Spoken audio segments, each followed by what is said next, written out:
Olá amigos, eu sou Thiago Bizzi e este é o Farol LS referente ao fechamento do pregão do dia 27 de julho de 2016, hoje quarta-feira. Vamos então às movimentações do nosso mercado. Hoje um dia de alta, uma alta inexpressiva, 0,12%, produzindo no gráfico aqui do índice Bovespa um candle de conotação baixista. É o segundo seguido, né? Ontem, bom, vamos voltar um pouquinho, né? O mercado até, eu diria, dia 22, dia 25, né, até segunda-feira, ele vinha apresentando uma desaceleração desse forte movimento de alta, mas essa desaceleração não indicava, tá, um movimento de queda. Então, apostar na venda com esse movimento aqui, com estes candles, na minha percepção, era um erro. Porque o mercado estava indicando força, o mercado está se arrastando para cima. Muitas vezes, quando o mercado faz isso, ele dá um último fôlego, uma puxada, e a gente sabe que existe um alvo a ser atingido, que a gente não está muito longe, que é, vem dizendo, né, o topo lá de abril de 2015. Maio, entre 58.500 pontos. Tá? Se a gente olhar o mercado americano, né, o mercado americano também vinha produzindo um movimento meio lateralizado, indicando muito possivelmente a continuidade do movimento de alta. Por quê? Porque esse movimento lateral, ele é por si uma correção. Né? E se o mercado na correção não tem força para fazer um movimento de queda, ele faz um movimento lateral porque o mercado está muito forte, logo ele volta a subir. Né? E então esse era o perigo. Olhando aqui o gráfico agora diário do futuro, a gente vê claramente aqui um movimento lateral, com as médias vindo por baixo. Bom, a gente também tem o contexto do gráfico intradiário do futuro, que daqui a pouco a gente chega lá. Mas ontem eu fiz o seguinte alerta. Tá?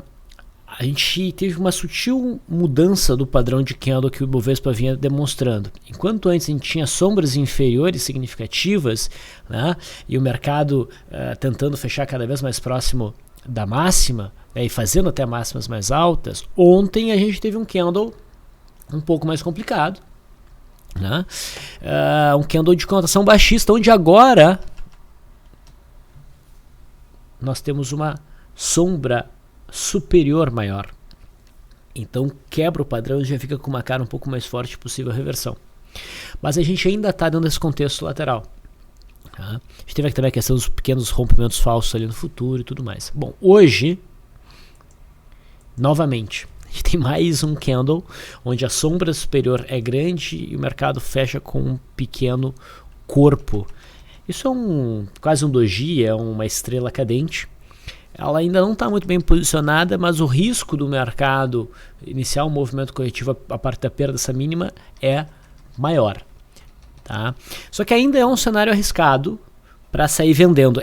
É um cenário mais seguro do que alguns pregões atrás, mas ainda é arriscado porque o nosso mercado ainda insiste no movimento de alta, o mercado americano já fez uma boa correção e começa a dar sinais de retomada do movimento de alta. Tá? O mais prudente, como eu venho dizendo, seria aguardar algo como a Petrobras. Tá? A Petrobras também vinha se arrastando no movimento de alta. Tá?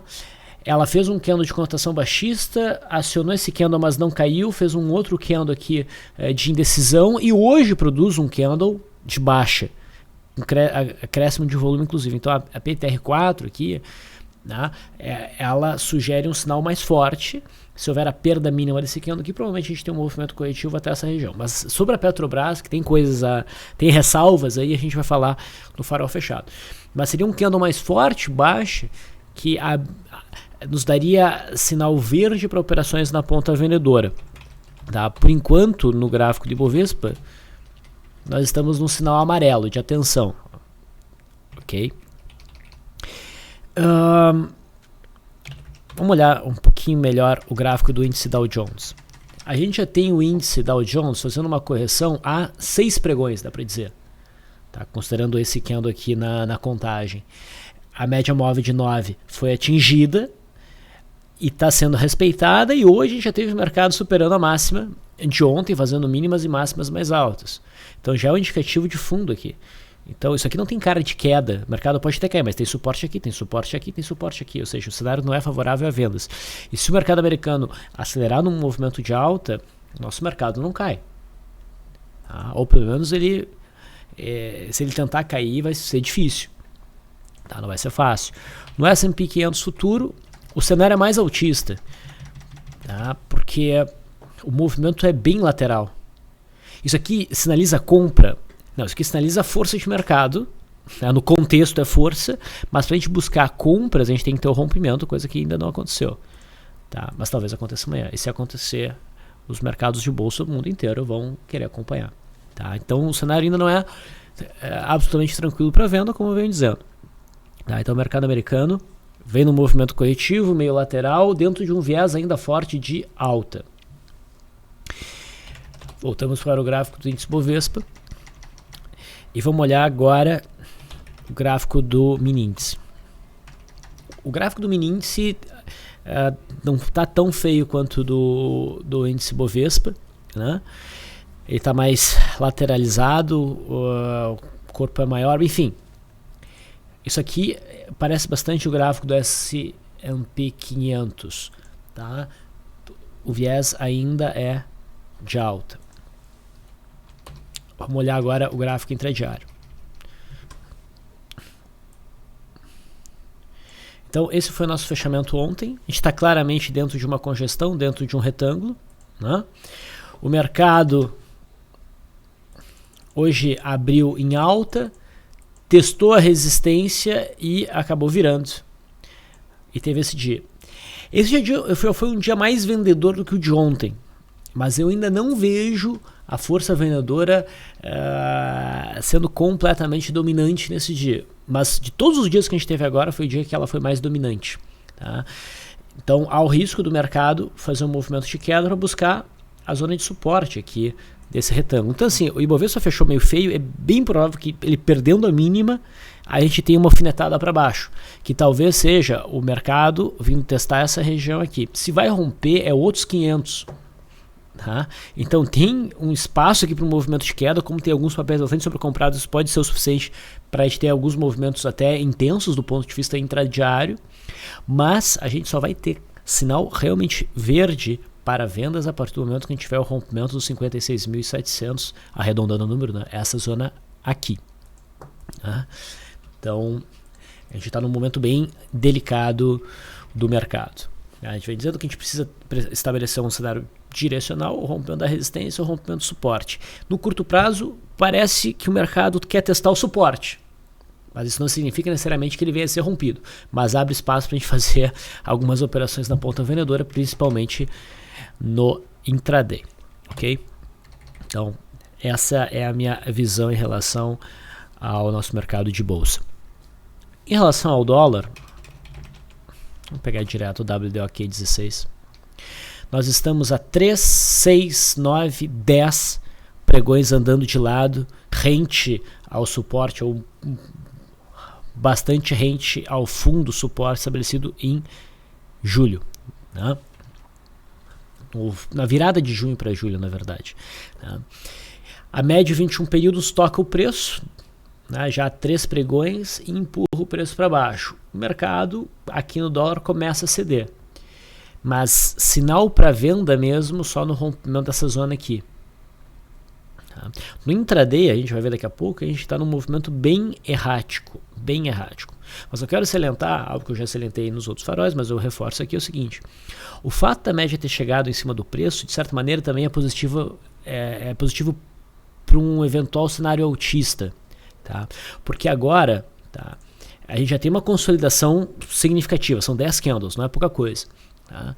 Se o mercado romper, é operável. Quando a gente tem uma consolidação que alcança aí uns 10 candles, ela já se torna bastante operável por rompimento, seja para um lado, seja para o outro. O problema é operar contra a média, se tu tem a média contra o teu preço, candle que rompe aqui de forma imediata.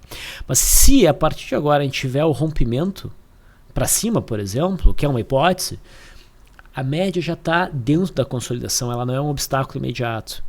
A gente ainda está contra o viés, é verdade, mas o viés perde bastante força. E daí é mais fácil para o mercado sustentar um movimento de alta até a resistência prévia, a próxima resistência depois dessa aqui, né, que é o topo marcado agora em julho ali por volta dos 3.396.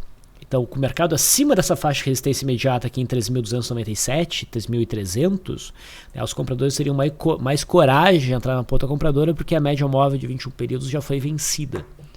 Ok? No intraday, tivemos aí um dia errático. A gente tinha suporte, ele foi respeitado, mas a gente teve o duplo cruzamento da média da linha d'água, então não teve enquadramento aqui. O mercado se definiu mais na hora que tentou o rompimento dessa consolidação para cima, que na boa não seria muito operável para nós, né? E o mercado virou com violência, né? Ali na hora do Fed, né? Hoje teve Fed, e daí a gente teve um movimento significativo de queda, vindo buscar esse suporte aqui. Mas há espaço ainda para o dólar cair, porque o suporte mais forte está em 3.252 a 3.250. Tá? Chegando aqui, a gente pode até ter boas oportunidades de compra, considerando o horizonte intradiário. Tá? Bom, tem um suporte ainda mais longe, né, que é o fundo lá do dia 14, mas a curto prazo 3.250 é o ponto mais forte. Tá? Dei um F18, tá bagunçado, tem resistência lá nos 13 mil pontos, e eu dei um F19 que eu começo a olhar com um pouco mais de atenção, ainda dentro de um desenho de cunha, sem conseguir deixar claro o rompimento da LTB da cunha. Havendo esse rompimento, seria um cenário altista, projetando o topo de maio lá por volta dos 12.890, quase 13 mil pontos também. Tá? Bom, então essa é a minha visão para o mercado, bastante cautela, mas o dia de amanhã promete ser interessante no intraday. Eu encerro por aqui, a gente passa a falar agora das ações na parte 2 do Farol, fechado para clientes da LS Análise. Um grande abraço, até amanhã.